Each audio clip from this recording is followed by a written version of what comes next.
li nga xamante ni moo di seen relation bi mun nañu wax ni que ni benn accalmie la bi nga xamante ne précaire ou crise mun nañ ko waxee au sommet de l'État yor ñëw ak moom ci annonce bi nga xamante ne wax na ko comme Sonko mi ngi réorganiser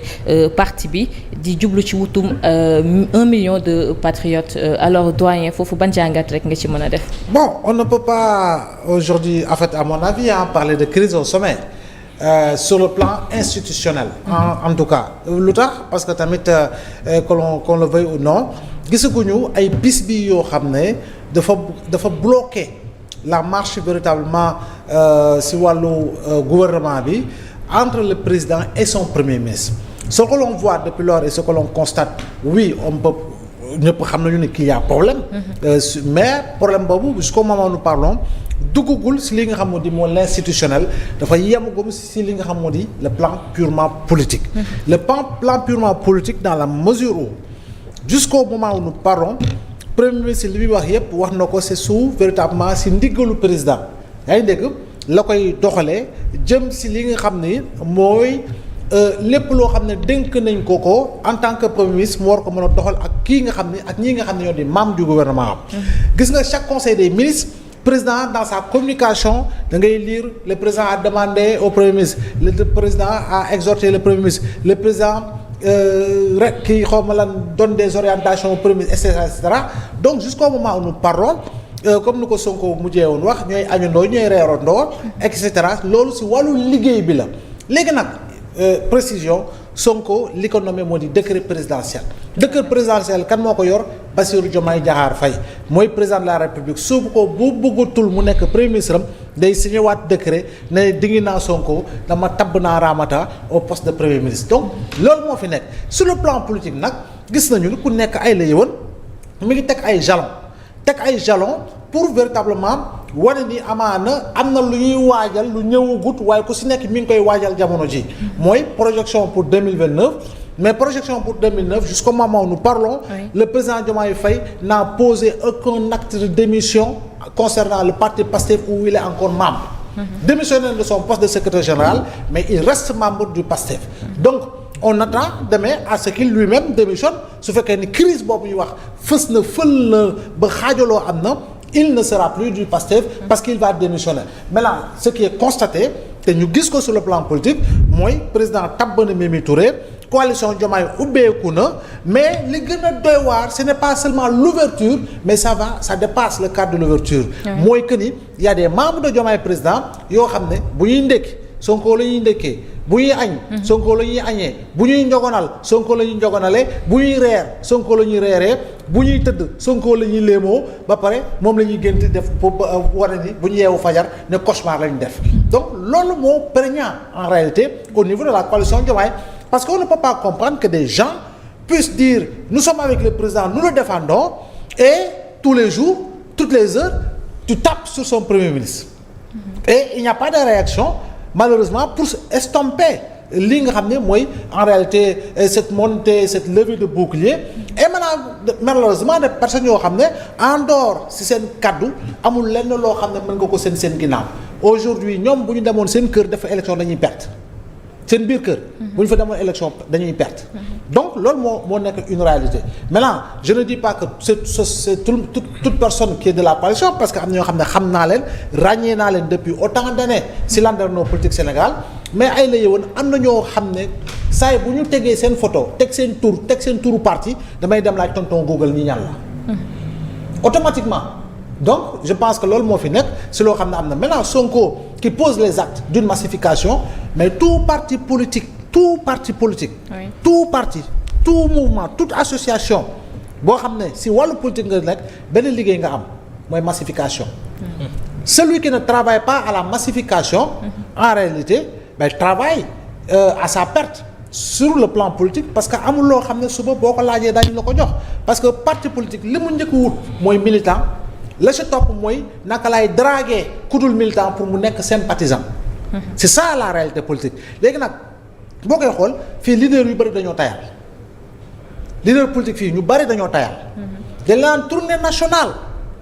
3 départements la ñu def xoox ñëw toog 3 départements la ñuy def xoox ñëw toog alors que yow da nga war a fëgg buntu Thiès fëgg buntu Tamba fëgg buntu Kédougou fëgg da nga war a nekk en permanence installer say cellules installer say points focaux partout c'est-à-dire que sénégalais mooy xeetu électeur boo xam ne. tant que mi ngi lay gis di la fàttaliku tant que mi ngi lay dégg di la fàttaliku tant que yaa ngi koy nemmeeku mu lay fàttaliku. c'est ça la réalité. dañ la naan ba léegi am na ñoo xam ne PS la ñu nekkoon waaye ñooñu nekkoon PS jamono ji xàmmeetuñu janj ak joor. xam nga lu ñu parce que PS bu mu fi jógee 2000 la 2000 et maintenant nous sommes en 2025 ça fait combien d'années. 25 ans. 25 ans militant boobu amoon 40 ans wala militant boobu amoon 60 ans ñaata at la am jamono ji. entre temps ñaata ndaw ñoo judd en 2000 bi PS di jógee ci nguur ñaata jeunes ñoo judd 2000 ñu ngi ci 25 ans jamono ji. et ceux qui sont nés après 2000 pratiquement lu ñuy xam ci histoire boobu bariwul. parti démocratique sénégalais malheureusement am na loo xam ne tam mi ngi ko ci doon liggéey mais ba na ko wala dafa mel ni ku ko baax. alors qu'en réalité aujourd'hui benn leader la Karim Wade la am na jeunes yu bari ce sont des primo-votants actuellement qui ne connaissent pas Karim Wade ou qui entendent parler de Karim Wade et qui sont obligés d'aller faire des recherches pour savoir qui est Karim parce que jamono ju fi waajuram di jógee nekk président ñooñu amaana juddooguñu woon si tu prends les autres formations politiques de la gauche c'est pareil. Ce sont des partis de gauche qui pendant 12 ans ont abandonné les idéaux de gauche pour clignoter à droite et se ranger à droite, être plus à droite qu'à gauche. Donc, réalité, li ñuy posé comme acte mooy massification moom s'il se fixe un objectif d'1 million de militants. C'est-à-dire que communication bu baax la déjà. C'est-à-dire que lu tax ça dafay haranguer les foules dafay yee les foyers dormants. dafay faire le rappel des troupes dafay convaincre les frustrés animation à la base lay créer day créer engouement day créer adhésion au-delà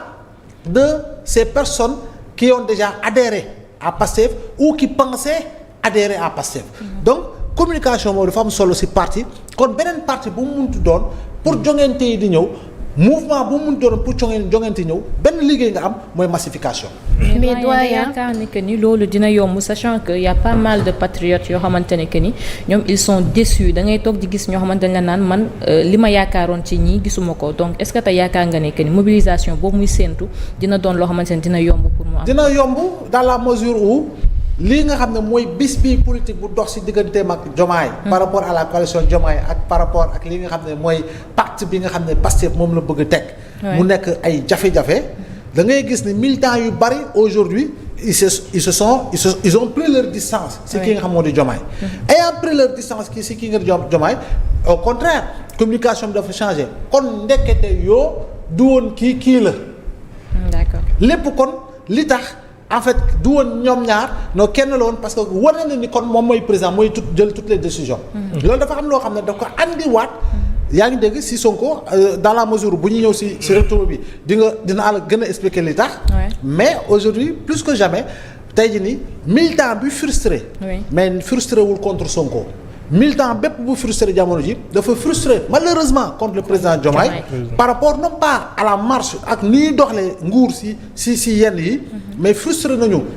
si justice bi frustré nañu si reddition des comptes bi waaye gën nañoo frustré par rapport au choix opéré lié à la coalition Diomaye président donc loolu moo fi nekk donc booy xool ñu bari aujourd'hui sax au contraire levée de bouclier nga gis boo xam ne dañoo jàkkaarloog Diomaye levée de bouclier boo xam ne da ngaa gis ni dañoo ñëw rangé wu waat totalement et complètement si kii nga xam ne moom la ñu jàppee ni mooy seen leader muy Ousmane Sonko. ba pare déggoo ñoom ñoo fi créé Sonko mooy Sonko. donc ñoom léegi ne nañu cap 2029 mooy lan jamono ji la ñuy préparer pour mën a yegg fi nga xam ne moo di 2029 entre temps intervalle am na laata ñuy dem 2029 mooy 2027. par rapport à local yi parce que loolu mooy nekk premier test. par rapport ak li nga xam ni mooy élection locale yi maanaam mairie conseil départemental ak yu demee noonu lan la si Pastef di ami par rapport ak kii nga xam ne moo leen di jiite moo di Ousmane Sonko. alors Ramata. voilà doyen en fait dama bëggoon laajte par rapport ak réorganisation bi am Pastef ak massification bi am ci Diomaye président coalition bi est-ce que tamit nekkul benn stratégie pour effacer carrément l'opposition. waaw y a certains qui le pensent et ils ont le droit de le penser. et fondamentalement ñu bari dañu ko xalaat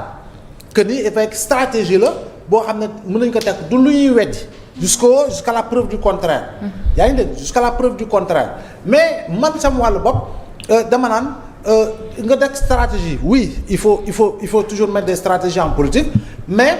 aujourd'hui lu ñu gis ni réalité bi lu mu wane attention réalité bi lu mu wane da nga naan effectivement am na loo xam ne am na jafe-jafe ci seen diggante par rapport aux propos entendus par rapport à la démarche utilisée par rapport ak luy actes yu ñuy posé et tout yow loolu ngay gën a jàpp par rapport ak li nga xam ne mooy éventualité maanaam kii ñu koy wax de stratégie boo xam ne teg nañ ko pour effacer li nga xam moo di opposition bi mais si c'est une stratégie c'est qu'en réalité ce sont de véritables stratèges. Si c'est une stratégie ça veut dire que ce sont de véritables stratèges jëm si li nga xam ne mooy faase parce que opposition mi ngi ko doon commencé jóg dinaa ñëw si rétro yi boo expliquer ko waaye lu tax jamono ji ñu xaw leen faase parce que depuis lors on ne parle que de Diomaye et de Sonko par rapport ak li nga xam ne moom la ñu constaté comme éventuellement nekk difficulté sur le plan politique et les opposants par rapport ak li nga xam ne moo di coalition Diomaye boo xam ne mu ngi ubbeeku ay nit yi ñëw brrr ak kii nga xam ne moom ubbeekuwul par rapport à Pastef si li nga xam moo di recrutement de leaders soi-disant leaders politiques mais qui s'ouvre par rapport au recrutement des militants et loolu c'est la base la plus importante en matière politique gis nga politique amul magie amul nangam et politique ce n'est pas de la pure intelligence politique ce n'est pas de la pure intelligence c'est une réflexion spontanée mais active la politique c'est une réflexion spontanée mais active lu tax les plus intelligents n'ont jamais eu des partis de masse xool ko bu baax ñi nga xam ne dañoo xam-xamee parce que valeur yi ñu doon prôné xëy na gënoon naa doy mais da ngay xool li ëpp mbooloo lan la tey jii ne bu doon loolu kese la kenn du ëpp mbooloo Cheikh Anta Diop tu es d'accord kenn du ëpp mbooloo parce que bu dee xam-xam rek àdduna nga wër këpp jàpp naa ni pour nga dàpp ko ëpp xam-xam amul il était dans la chose politique on a dissous son parti en 62 il a été dans la clandestinité interdiction de créer des partis jusqu'à l'ouverture démocratique avec la création du Rassemblement national démocratique et cetera ak ñeneen ñoo xam ne ay boromi xam-xam lañu boo ñëwee dans la gauche bu ñu la daan former dañ la naan une personne c'est une pensée 2 personnes c'est une idée 3 personnes c'est un parti politique dès lors que l'on peut composer un parti politique avec 3 personnes ça veut dire que ce sont des 3 personnes yoo xam ne de manière stratégique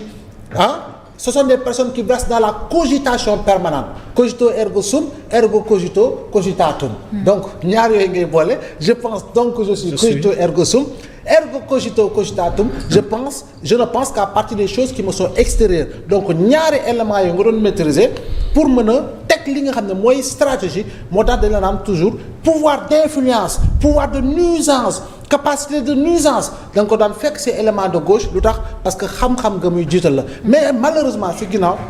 masse bi du fa nekk waaye xam-xam la ñuy jiital mais masse du fa nekk alors que parti au-delà de xam-xam bi ngay jiital impérativement et nécessairement il faut une masse derrière. Tout à fait alors doyen ma ñëwaat foofu rek sànq dégg naa ci sa biir wax yaa ngi wax que ni Diomaye tey membre la ba léegi ci parti Pastef tey aujourd'hui si bu fekkoon ne jël na risque wu démissionner carrément génn ci Pastef lan la mënoon xaar yan retombées ñoo ko si mën a fekk. mais amul retombées. comment non du tout parce que bon démissionner de Pastef en réalité c'est se mettre la corde au cou quelque part sur le plan politique bien entendu lu tax ma wax ko parce que tey fa nga jëm la ngay teg mbooloo la mais c'est une coquille vide quelque part c'est une coquille vide su ma ko waxee ce n'est pas pour tirer sur les personnes qui composent la coalition non wax naa la am na ñoo xam ne ràññeeku nañu am nañu taxawaay sur le plan politique mais taxawaay sur le plan politique doyut dafa am loo xam ne ci ginnaaw lay fokk ñu koy gis mbooloo te la ngay recruter lépp segguloo te am na ñoo xam ne kanam yoo xam ne sénégalais yi tant que ñu ngi leen fay gis dafa am loo xam ne day wàññi ci seen ardeur à ce que ñu ànd ak yow ci loolu. comme mën nañu wax benn bu jëm ci Mimi Touré rek. bon du ma ne Mimi parce que Mimi comme je dis man Mimi du ma dal ci ko am tu sais pourquoi. parce que dañ ko sant muy def. d'accord moom dañ ko sant muy def. mais ràññeeku na sur le plan politique oui. ku ñu ràññee la mais tamit lu lekk ci ginnaaw tamit du mbooloo encore il faut le dire loolu tam c'est une vérité boo jëlee ñeneen ñu nekk ci biir coalition bi mënoo fa seppi koo xam ne mun nga ne am na parti boo xam ne effectivement suba bu demoon élection day gagner te parti yi ko composé yu ci bari mosuñoo bokk élection mosuñoo dem élection xalaatuñoo dem élection mu langaamu rek la ñuy def pour mën a bokk ci élection. parti yu fa nekk yu ci bari yow ak man ak keneen ñoo ci yem. wala seen permanence ndakaaru ba Makka Koulibantang doo ko gis amuñu permanence demal xool ñu ci bari en dehors de leur personne ak seen soxna ak seen doom amul kenn koo xam ne dina la ne kii mooy sama porte-parole kii mooy sama responsable des jeunes kii mooy président mouvement des femmes nangam yàgg naa la wax ni la parti yu bari fii papa mooy secrétaire mooy président du parti jabaram soxnaam mooy président mouvement national des femmes doomam bu góoral bu jigéen moo jiite les jeunesses seen kër seen biir saa la ñuy ataaya bu ñu reeree ba pare bind seen communiqué après na la le bureau politique le secrétariat exécutif dara du ci dëgg ñoom la. ñoom mi neen seen biir. seen biir. am na solo lool alors Cheikh yow ban jàngat nga def ci li nga xamante ni Ousmane Sonko yégal na ko ci réorganisation bi nga xam ne moom lañ nar a taxaw ci seen parti bi jublu ci wutum 2 millions de militants. C'est une réponse politique par rapport à la coalition Diomaye Président. Au fait il faut ñu def rétroperspective moo ne rétroperspective mooy Ousmane Sonko dafa waxoon ne dina am le 8 avant le 8 après le 8. Tout à fait. Le 8 gis nañ meeting bi ni mu demee discours yi ñu fa tenir après le 8 gis nañ li jot a xew. ñu démettre ki nga xam ne moom moo nekk Aïda Mbodj de son poste de coordonnatrice de la coalition Diomaye Président teg fa Mimi Touré. Depuis lors nag boo xoolee la coalition Diomaye Président moom moo ngi teg ay pas parce que chaque jour nga dégg ñu ne kenn intégré na la coalition Diomaye Président en fait ki ñu dénk parti bi muy Mimi Touré ki ñu dénk coalition bi muy Mimi Touré moo ngi def la réorganisation moo ngi def restructuration et pendant ce temps nag temps boobu yëpp presque 1 mois 2 mois Pastef était resté aphone maanaam dégguñu Pastef def benn genre à part des attaques personnelles wala à part ñu nekk di waxtante à travers des communiqués. déggoon Pastef def benn réponse politique donc bu Ousmane Sonko le leader du parti Pastef génnee ne day def la massification du parti dafa bëgg a dajale plus de 1 million de militants d'ici fin 2026 c'est une réponse politique par rapport à la coalition Diomaye Président. Et les faits sont là quoi qu'on puisse dire mooy Ousmane Sonko ak Bassirou Diomaye Faye ils n'ont plus le même agenda politique ça moom c'est évident. Sur le plan de l'État nag tout marche à merveille lépp a ngi dox amul benn crise institutionnelle mais quand on parle de politique Ousmane Sonko le leader de Pastef ak Bassirou Diomaye Faye président de la coalition Diomaye Président ñoom bokkatuñu agenda politique ça c'est clair parce que ku nekk mu ngi poser ay actes allant de ton côté la fois passée gis nañ koo xam ne il est trop actif sur la coalition Diomaye Président mu tudd Bougar Diouf dégg nañ même Mimi Touré à l'ensemble mu ne dans les jours à venir di ngeen gis ñu teg loo xam ne moom lañ tuddee permanence coalition Diomaye Président donc ñoom bu ñu demee bay xalaata mettre en place benn permanence wala bay créer permanence ce qui veut dire que ne ñoom ñoo ngi mener seen agenda politique comme il se doit Pastef nag c'est à lui de faire la même chose donc loolu moo tax Ousmane Sonko ak ses militants mu ne moom tamit dafay massifier parti bi non seulement dafay installer ay cellules dans les 46 départements que compte le Sénégal et les 557 communes donc c'est une réponse politique par rapport à ce que bi nga xam ne moom la coalition Diomaye Président posé woon mais c'est tout simplement de la politique débat bi lu ko wër li ko tourné yëpp c'est juste une question de politique ku nekk day fexe nan ngay def ba massifier sa parti wala massifier fa nga xam ne moom nga bokk pour dans les élections à venir muy local wala muy présidentielle bu ñu fa demee nga mën a jël raw gàddu parce que parti politique boo mën di gis ak bépp parti politique bu ñu fi créé lenn la am comme objectif lenn la am ambition muy jiite le Sénégal mu nekk koo xam ne en fait dafay nekk à la tête de ce pays donc tu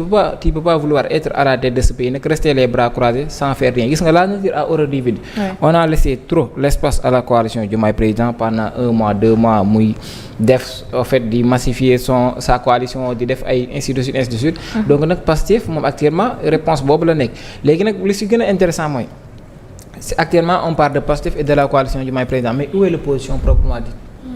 l'opposition maintenant c'est à ce moment-ci nag moment bii ñoom la ñu war a montrer seen bopp pour contrecarrer parce que sànq Ramata dafa wax lu am solo la nature a horreur du vide de gis nga bu fekkee dañuy bàyyi l'espace public Ousmane Sonko ak Bassirou Diomaye Faye ñu monopoliser ko ne ñoom ñaar mu nekk benn dualité on parle de Diomaye Sonko Diomaye bu yàggee on pense que ne y a plus d'opposition dans ce pays et loolu baaxul la nature a horreur du vide ñoom il est grand temps que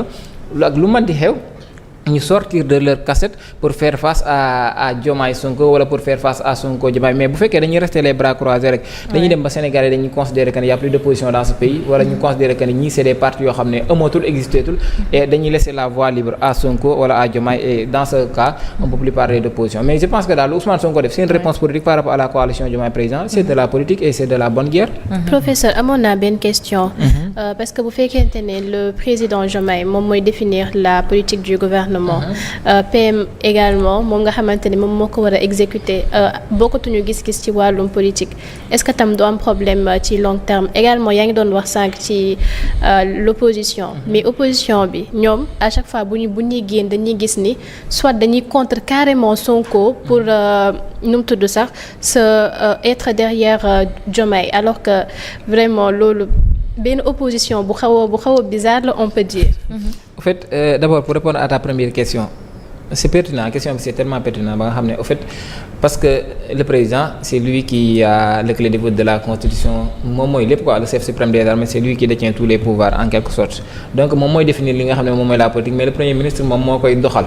léegi nag bu fekkee ki nga xam ne moom mooy définir la politique du gouvernement ak ki koy doxal ñoom ñaar am nañ ay visions yoo xam ne dafa xaw a méngoo là on peut poser des questions ça pose problème loolu li nga wax noonu c'est tellement pertinent ba nga xam ne foofu la nit ñu bare di xalaate naan mën na am ay blocus institutionnels wala mën na am ay blocus au sommet de l'État mais jusqu'au moment où l'on parle jeudi passé conseil des ministres am na et ça s'est déroulé normalement le président à son habitude def na conseil des ministres jox na ordre le premier ministre à son cours jox ordre les ministres pour ku nekk doxal sa plan donc je pense que même bu fekkee am nañ ay visions politiques yoo xam ne c'est différent au sommet de l'État entravé gul li nga xam ne moom mooy la marche du pays léegi nag on peut tout présager mën nañ dem ba en un moment parce que gis nga il faut dire les choses telles qu'elles sont semaine bi nga xam ne moom lañ jël ñoom ñaar nii coalition Diomaye président di doxal son côté son agenda politique Ousmane Sonko al parti Pastef di doxal agenda politique am bu fekkee semaine bi ñu jël nii wàcc ñu ko tôt ou tard ils vont se séparer ça c'est la réalité il faut ñu wax les faits quels sont parce que ñoom ñaar mënuñu bokk 2017 bientôt 2017 bu fekkee ku nekk dafa bëgg a dem kii dafa bëgg a dem coalition Diomaye président local ak coalition am kii bëgg a dem ak parti politique am forcément dañuy séparé wu te bu ñu demee ba séparé wu nag ku nekk day am beneen gis-gis ku nekk day am beneen vision donc Ousmane Sonko il va tôt ou tard quitter le gouvernement bu fekkee lancé bi ñu jël nii moom lañ continuer wàcc ñu ko Ousmane Sonko tôt ou tard va quitter le gouvernement et bu boobaa nag Ousmane Sonko dafay ñëw postuler wu en tant que opposant mais la question qu'on doit se poser mooy est-ce que Sénégalais yi dinañ accepter Ousmane Sonko di nekk opposant à ce point wala est-ce que Ousmane Sonko pour mu nekk opposant Sénégalais adopté ko est-ce que dina yomb dans ce cas de figure c'est des points d'interrogation yoo xam ne peut-être les analystes politiques wala les acteurs politiques ñoom dinañ ci indi réponse beneen bi mooy par rapport à l'opposition non opposition je pense que ñoom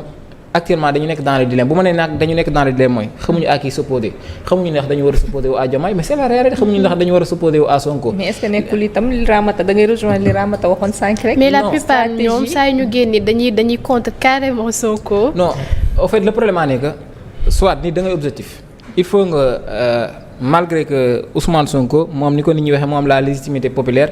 mais à la tête de ce pays. Après les élections, on a élu Bassirou Diomaye Faye son excellence. C'est lui le président de la République. C'est lui qui a les clés de voûte de la Constitution, ainsi de suite. Donc, moi, je pense que booy opposé wu yow le président de la République nga war a opposé. Parce que quoi qu'on puisse dire bu 2029 jotee c'est Bassirou Diomaye Faye qui va rendre compte au Sénégal. C'est pas Ousmane Sonko qui va rendre compte. Ousmane Sonko il a été nommé par Bassirou Diomaye Faye himself. Donc c'est Bassirou Diomaye Faye qui va rendre compte au Sénégal. Léegi nag opposition ñoom il faut ñu am benn ligne boo xam ne dafay claire ligne de démarcation boo xam ne dañ naan soit dañuy opposé au président de la République parce que président nga mën a opposé un premier ministre boo xam ne tout boo neexee le président suba mën na koo démettre mu ñëw rendez-vous du code de l'opposition nga ne da nga koy opposé je pense que amul sens. Donc président moom moo fi nekk Sénégal yi élire ko avec 54% booy opposé je pense que kooku nga war a opposé mais ñoom actuellement dañu am problème de cible xamuñu ndax il doit opposer à Bassirou Diomaye Faye xamuñu ndax il doit opposer à Ousmane Sonko et le temps ne chôme pas ils sont en train de perdre beaucoup de temps donc du moment que ñoo ngi nekk di ay calcul kii la ñu opposé kii la ñu wala bu fekkee dañu yaakaar ne bu ñu opposé woo Ousmane Sonko dem ànd ak Bassirou Diomaye Faye c'est peine perdue donc c'est parce que boo xoolee léegi opposition bi Bassirou Diomaye Faye lañu gën a jege que Ousmane Sonko. Donc nag je pense que Ousmane Sonko même bu fekkee moo am la légitimité populaire mais Ousmane Sonko n'est pas le président de la République c'est Bassirou Diomaye Faye qui est le président de la et l'histoire politique daf ñu mas a enseigner que ni à chaque fois opposition bu doon opposé wu daf daan opposé ki nga xam ne moom mooy le président gis nañ Abdoulaye Wade waxoon fi ne xale bu la tooñee da nga koy jéggi dem ci papa excusez-moi du terme donc je pense que en tout cas daal ils sont en train de perdre beaucoup de temps. En tout cas daal ñi ngi perdre temps. li Cheikh wax rek waa ñi ngi nelaw de. mais stratégie la de. damay ko xam nga opposition bi suñ demee bay xeex Ousmane Sonko xam nga lan lañ jàpp Ousmane Sonko moo nekk bouclier wu ki nga xam ne mooy le président Diomaye. moo nekk barrière bi nga xam ne pour ñu accéder ci Diomaye il faut ñu effacer ko. mais Diomaye su jàppee ne gars yi dañ ko bëgg laa y'a problème parce que suñu effacé Ousmane Sonko ba isolé ko dafay yomb ñu atteindre ki nga xam ne mooy le président Diomaye parce que wax ngeen ko sànq critique yëpp ci ki muy daal mooy le président Ousmane Sonko Diomaye bokk na ci président yi nga xam ne moo gën a daal xel parce que amul benn attaque bu nga xam ne mi ngi ñëw ci moom boo xoolee Seydina Omar. mais gis nga opposition bi heure bu séparation amee. ngay xam ne opposition am na. parce que Ousmane Sonko li mu mën a dénku est-ce que Diomaye dina am ay nit yu koy dénkul. dara su xewee ci askan bi fii looy dégg grève bi mu amee université looy dégg Ousmane Sonko génn wax. gars yi naan non Sonko bu mu wax na génn na Diomaye génn wax. jàpp naa ne Ousmane Sonko ak Diomaye seen ànd bi moo nekk li nga xam ne mooy li baax ci ñoom. une fois que ñu diviser wu ñu séparer wu. su boobaa ngay gis nag ñan ñooy les vrais opposants dina jógee sax coalition Diomaye jaaxal Diomaye parce que affaire bi stratégie la ñu ngi koy wax ñenn nañu jàpp nañ ne Sonko ak Diomaye ci stratégie lañ nekk ñeneen ñi jàpp ne li nga xam ne mooy coalition Diomaye tamit wala boog opposition bi ci stratégie lañ nekk. mais man fi ma bëgg a ñëw mooy suñ demee ba Pastef di woote mobilisation bëgg organiser waat li nga xam ne mooy parti bi cela veut dire que benn instant ñoom amoon na li nga xam ne mooy benn nelaw bu doon am ci parti bi. parce que Pastef bi muy nekk ci li nga xam ne mooy opposition bi li ñu leen xamee woon mooy massification gars yi dañuy wàcc sur le terrain mais une fois au pouvoir excepté li nga xam ne mooy terrain meeting bi gisoo dara lu nga xam ne def nañ ko gars yi ñoom ñëpp dañoo dellu ci li nga xam ne mooy bureau yi parce que nag c'est normal parti ak état nu muy doxee bokkul suñu la joxee li nga xam ne mooy liggéeyu réew mi da nga ci war a focus bu baax a baax mais ñu ci bëri ci li nga xam ne mooy les têtes pensantes de Pastef dañ doon nelaw donc il faut ñu amaat li nga xam ne mooy remobilisation des troupes pour jëm ci li nga xam ne mooy local 2027 mais aussi présidentiel 2029 mais léegi li Ousmane Sonko wax ban jàngat lañ ci mën a am mooy Ousmane Sonko wax na ko la fois passée kenn mënu ko teree mu nekk candidat su demul ci élection moom la neex une semaine après mu woote li nga xam ne mooy mobilisation ñuy wax li nga xam ne mooy ubbiwaat jaay seen wàllum carte waxaat defaraat li nga xam ne mooy parti bi donc jàpp naa ne ku ngemb la pour dem ci li nga xam ne mooy élection yi ñu jëm léegi nag ngemb bi dafay ànd ak li nga xam ne mooy président Diomaye wala day dem moom kenn foofu la Sénégalais xamagul nag fan la ñuy féetee mais quoi qu'on puisse dire li ñuy gis nii moom mooy Ousmane Sonko bu nga xam ne pare na pour jàkkaarloog li nga xam ne mooy élection yi ñu jëm léegi su fekkee la coalition Diomaye président dafay dem local Pastef di dem local forcément opposition bi mooy perte parce que opposition bi tamit ak lu ñu mënti wax man rarement ngay gis opposant bu nga xam ne day ñëw wax ci les questions essentielles yu nga xam ne dafa intéresser les Sénégalais ay débat de personnes lañ nekk ay attaques personnelles ci ki nga xam ne mooy Ousmane Sonko et li ci gën a garaaw mooy doo ji sax li nga xam ne mooy opposition bi di ko def ay chroniqueurs ñoo koy def chroniqueurs yooyu est-ce que wala boog journalistes yooyu dañuy dem élection je pense que non ñoom du ñu dem élection donc jot na li nga xam ne mooy opposition bi mu yeewu jot na li nga xam ne mooy opposition bi mu yeewu parce que 2 ans mi ngi dem mais ñiy déroulé Sonko la ak Diomaye li ñuy dégg actuellement Sonko la rek ak Diomaye moo tax man suñuy wax wàllum stratégie du ma ko bañ parce que dañ fi gis 1 mois avant ñu gis li nga xam ne mooy Macky Sall muy commencer monter waat en puissance gis nañ sorties yi nga xam ne def na ko à l'étranger ñu fiy wax li nga xam ne mooy secrétaire général ONU ñu gis ay avocats ñëw Sénégal di wax que dette cachée amul rapport caché moo am jamono yooyu kan moo doon occuper li nga xam ne mooy l'actualité journaux yëpp Macky Sall lañ doon waxtaane mais actuellement ñëpp fàttee nañ ko lan la ñuy waxtaane Pastef Sonko Diomaye donc jàpp naan ci wàllum communication aussi benn réponse politique la bu nga xam ne Pastef andi na ko wala boog Diomaye ak Sonko andi nañ ko pour effacer ki nga xam ne mooy Macky Sall parce que mi ngi doon commencer di ñëwaat ñu gis Mansour Faye di gorom ku ko jege mu wax que Macky Sall dina dellu si Macky Sall dina nekk li nga xam ne mooy candidat xamuñ ndax loolu dina am ñu ngi koy xaar bu baax a baax parce que Maroc moom soriwul. pour mu ñibbisiwaat dina yomb mais li ñuy gis nii moom. li ñuy gis nii Sonko pare na pour préparer li nga xam ne mooy élection yu ñu jëm muy local muy présidentielle. léegi reste à savoir nag fu wanent di mujjee ak i gëtam. En tout cas